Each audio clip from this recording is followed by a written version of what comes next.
যার কাছে প্রথম বাজেট প্রথম জন্মদিনের মতোই আনন্দের, তাই তো 18 কোটি মানুষের জন্য নিয়ে এলেন বিশাল বাক্সবন্দি একটি কেক, যা দিয়ে তিনি মেটাতে চান সবার প্রত্যাশা।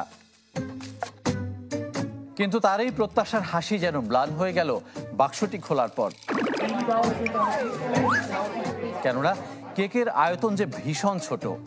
আসলে বাস্তবতাটাই এরকম, কারণ কঠিন সময় আমলে নিয়ে তাকে 7,000 কোটি টাকা কমাতে হয়েছে মোট আকার, যা বাংলাদেশের ইতিহাসেও বিরল।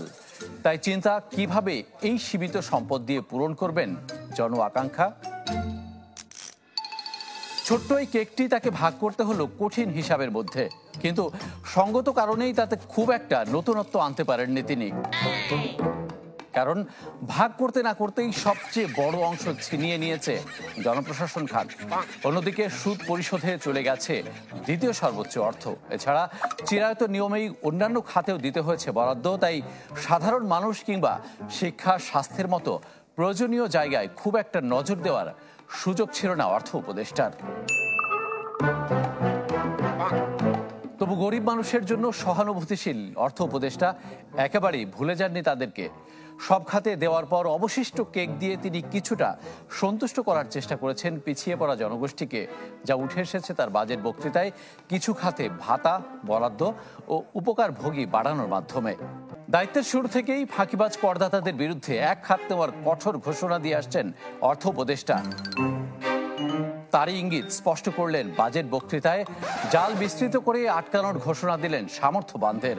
ছাড় দিবেন না নতুনদেরকেও, যদিও জোরালো দাবির পরও তিনি বাড়ালেন না করমুক্ত আয়ের সীমা।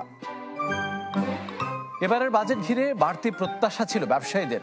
দাবি ছিল কর্পোরেট করে ছাড় ও বাহতি সুবিধা বাড়ানোর। কিন্তু আয় বৃদ্ধির মিশন ও ভীষণ চাপে থাকা অর্থ উপদেষ্টার সঙ্গত কারণে কানে নিতে পারেননি তাদের দাবি দেওয়া, বরং বিভিন্ন খাতে কর বসিয়েছেন নতুন করে। এমনকি সুস্পষ্ট সমাধানের রূপরেখা দিতে পারেননি ব্যবসার পরিবেশ, জ্বালানি নিরাপত্তা সহ বিভিন্ন খাতের উন্নয়নে। বাজেটের সংস্কারের কথা দৃঢ়ভাবে উচ্চারণ করলেন সালেউদ্দিন আহমেদ। যে কাজ তিনি আগেই শুরু করেছেন, এনবিআরকে এক নিমেষে 2 ভাগে ভাগ করার মতো সাহসী সিদ্ধান্ত নিয়ে। যদিও শেষ পর্যন্ত তা স্থগিত করতে বাধ্য হয়েছেন তিনি, তবে সেই প্রক্রিয়া অব্যাহত রাখার ঘোষণা তার বক্তৃতায়।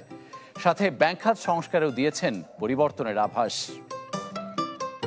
নতুন এই বাস্তবতায় অর্থ উপদেষ্টার সঙ্গত কারণেই নজর দিয়েছেন জুলাই অভ্যুত্থানে আহত ও নিহতদের সহায়তায়, যে জন্য বরাদ্দ দিয়েছেন মোটা অঙ্কের অর্থ। এছাড়া দীর্ঘমেয়াদী সহায়তার হাতও তিনি প্রসারিত করেছেন তাদের জন্য। এত সংকট আর সংযমী বাজেটের মাধ্যমেও তিনি চাইছেন 5-এর উপরে প্রবৃদ্ধি আর মূল্যস্ফীতি নামাতে চান 6-এর ঘরে। কিন্তু তার এই প্রত্যাশা বছর শেষে কতখানি